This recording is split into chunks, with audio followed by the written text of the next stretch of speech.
اب میرے بھائیو اگلی صورت ہے سورہ عبس. یہ بھی مکی صورت ہے. یہ بھی اس میں شروع میں ایک خاص واقعے کا ذکر ہے, اس کے بعد پھر فکر آخرت ہی ہے اس کے اندر. اس کا پس منظر جامعہ ترمذی میں اور سنن مسند احمد میں اور باقی کتابوں میں تمام تفاسیر میں آپ کو ملے گا. ایگریڈ اپان ہے اہل سنت اہل تشیع کے ہاں, سب کے ہاں.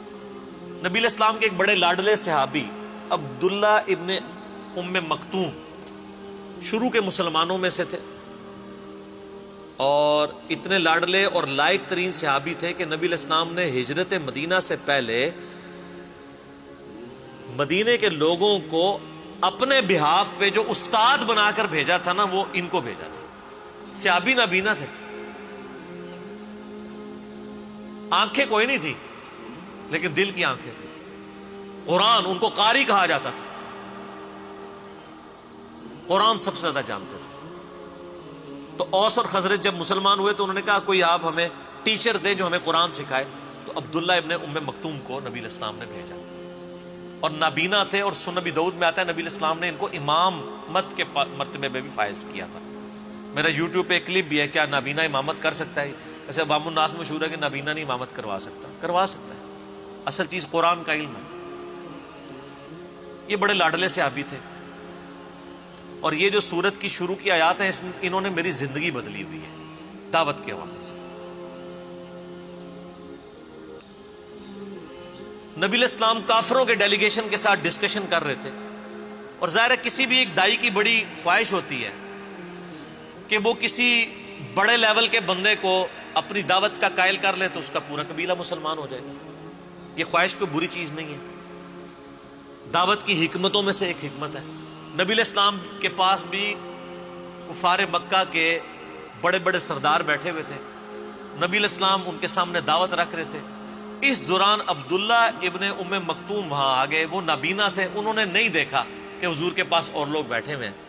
تو انہوں نے آواز لگائی کہ یا رسول اللہ مجھے ایک مسئلہ بتا دیں آپ, میں نے دین کا ایک مسئلہ سیکھنا ہے. اب ظاہر ہے ان کا قصور تو نہیں تھا, ان کو تو نہیں پتا تھا کہ سامنے نبی علیہ السلام کے سامنے گیسٹ بیٹھے ہوئے. تو نبی صلی اللہ علیہ وآلہ وسلم نے ناگواری کا اظہار کیا, زبان سے نہیں, آپ کے چہرہ مبارک پہ ناگواری کے آثار آ گئے, اور اللہ تعالیٰ نے انہی آثار کو قرآن میں سٹارٹ ہی اس سے کیا ہے. عبس وتولی, نبی علیہ السلام نے تیوری چڑھائی اور رخ پھیر لیا اس نابینا شخص سے. میں پھر کہوں گا کہ بابوں کا خدا اور ہے اور کتابوں کا خدا اور ہے. آپ کو جو کرٹسی اور اخلاقیات سکھائی گئی ہیں نا, قرآن وہ اخلاقیات نہیں مانتا. قرآن ننگی تلوار ہے, کیونکہ قرآن جو اخلاقیات بتا رہا ہے اصل میں وہ اخلاقیات ہے. آپ کی اخلاقیات یہ ہے کہ آپ کسی کے گھر جائیں, دروازہ کھٹکھٹائیں, وہ دروازہ نہ کھولے تو آپ اس کو بد اخلاق سمجھتے ہیں.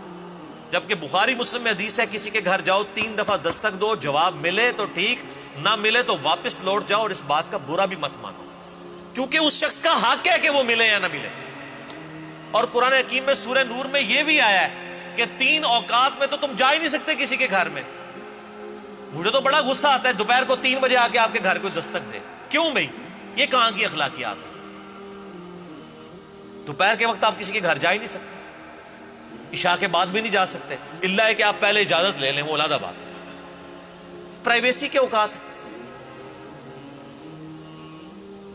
تو کہا گیا اجازت نہ ملے تو واپس چلے جاؤ. یہاں پہ کسی کو بیل کرتے ہیں, وہ نہیں اٹھاتا, پھر دوسری بیل, پھر تیسری بیل. یہ اخلاقیات ہے, اس کی مرضی ہے. موبائل فون نے تو عذاب میں ڈال دیے لوگوں کو. پہلے تو پھر ہوتا تھا آپ پی ٹی سی ایل پہ کال کرتے تھے اور پتہ چلتا تھا بندہ نہیں ہے تو جان چھوٹ گئی, بندے کی بھی اور آپ کی بھی. اب تو وہ واش روم میں بھی گھسا ہوا ہے, آپ پیچھے مس بیل نے اس کو مار رہے ہیں اور مجبور کر رہے ہیں کہ وہ باہر نکل آئے. پہلے آپ کے آ کے فون, ایک سے زیادہ بیل کسی کو کرنے کی ضرورت نہیں ہے. اس نے اٹھانا ہوگا اٹھا لے گا, نہیں اٹھائے گا تو مس کال آئی ہوئی ہوگی, وہ دیکھ لے گا. اگر آپ اتنے امپورٹنٹ ہیں اس کے لیے تو آپ کو کال کر لے گا. یہ زبردستی کہ آپ لوگوں کے اوپر جو ہے وہ تھوپنا چاہتے ہیں چیزیں. اب وہ جو نبینا صحابی تھے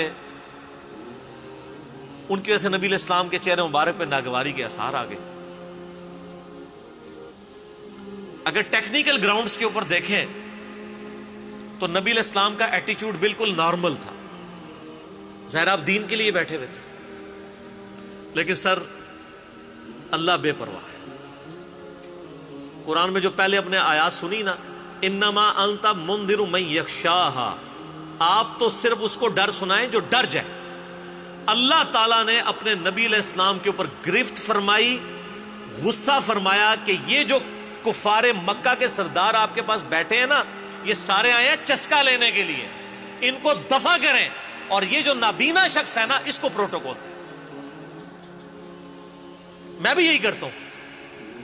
لوگ رابطہ کرتے ہیں نا, جو بڑا ضروری مسئلہ ہے, میں کہتا ہوں ضروری مسئلہ ہے تو ادھر آؤ, ادھر آؤ گے تمہیں تلیوں پہ اٹھائیں گے.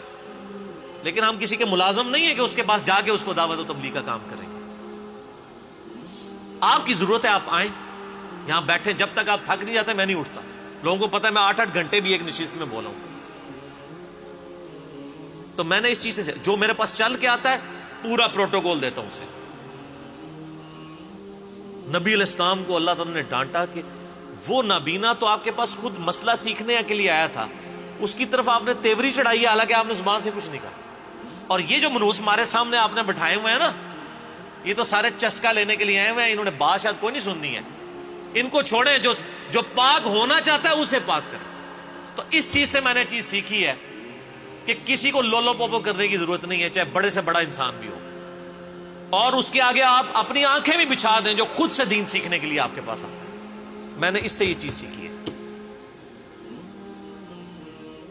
نبی علیہ السلام کو اللہ تعالیٰ نے اس نابینا شخص کے پیچھے ڈانٹا, اور اس کے بعد جب بھی عبداللہ ابن ام مکتوم آیا کرتے تھے نا, تو نبی علیہ السلام پروٹوکول دیا کرتے تھے.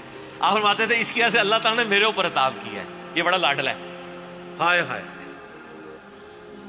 عبس وتولی, تیوری چڑھائی اور رخ پھیر لیا. ان جاءہ الاعمی, صرف اس وجہ سے کہ آپ کے پاس ایک نابینا شخص آیا. وما یدریک لعلہ یزکا, آپ کو کیا معلوم وہ پاکیزہ ہونا چاہتا ہے. او یذکر تنفعہ الذکر, یا وہ غور و فکر کرتا تو نفع پہنچاتی اس کو آپ کی نصیحت. یعنی یہ تو نصیحت حاصل کرنے کے لیے ہے. اما من استغنا, لیکن وہ جو ہے بے پرواہ, یہ جو آپ کے سامنے ٹگے بیٹھے ہوئے ہیں کافروں کے سردار, فأنت لہو تصدی, آپ اس کی طرف تو توجہ کرتے ہیں. وما علیک اللہ یزکا, اور آپ پر کوئی ضرر نہیں ہے اگر وہ نہ بھی سدھریں. اللہ فرما رہے ہیں یہ جو سامنے آگے بیٹھے ہیں نا, یہ نہ بھی سدھریں. آپ کا کام تو آپ دعوت دے چکے ہیں, پہلے بھی کئی بار دے چکے ہیں, یہ تو دفع ہونا. ان کے بارے میں تو آپ کو نہیں پوچھا جائے گا, لیکن جو آپ سے دین خود سیکھنے کے لیے آیا ہوا ہے اس کو آپ پروٹوکول دیں. وَأَمَّا مَنْ جَاءَكَ يَسْعَى, اور جو آپ کے پاس آیا ہے دوڑتا ہوا, وَهُوَ يَخْشَى, اور وہ ڈر بھی رہا ہے, اللہ کا خوف رکھتا ہے. سَيَذَّكَّرُ مَنْ يَخْشَى, اے نبی اس کو نصیحت کریں جو ڈر جائے. قرآن میں ہدایت ڈر جانے والوں کے لیے ہے, بے خوفوں کے لیے نہیں ہے, خواہ ان کی داڑیاں ہوں پگڑیاں ہوں.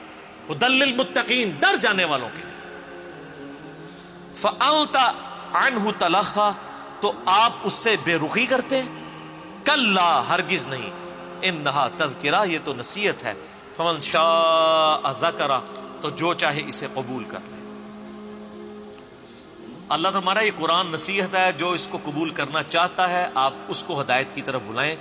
جو آتے ہیں صرف روزانہ علمی بحثیں کرنے کے لیے, خام خواہ چسکے لینے کے لیے, ان کو چھوڑیں. اسی لیے ہم نے یہاں کا بھی مناظرے کا ماحول نہیں رکھا. ہمارے ساتھ کوئی آگے بات بھی کرتا ہے, ہم کہتے ہیں یہ میرا موقف ہے, آپ نے اڈاپٹ کرنا ہے, ٹھیک, نہیں تو جائیں کسی اور کے پاس. آپ یہ کوشش نہ کریں کہ آپ مجھے منوا لیں یا میں آپ کو منوا لوں. منوانا تو اسلام میں ہے ہی حرام ہے. اسلام میں صرف دعوت ہے کہ یہ میرا موقف ہے. آپ کہتے ہیں میرا یہ موقف ہے, میں کہتا ہوں میری یہ دلیل ہے, آپ کہتے ہیں یہ دلیل ہے. اللہ کے عمل دن فیصلہ کر دے گا. میں کہتا ہوں قرآن میں ہی لکھا ہے, آپ کہتے ہیں بزرگ یہ فرماتے ہیں, تو اللہ فیصلہ کر دے گا کہ قرآن کو اللہ نے حجت ماننا ہے یا بزرگوں کو حجت ماننا ہے.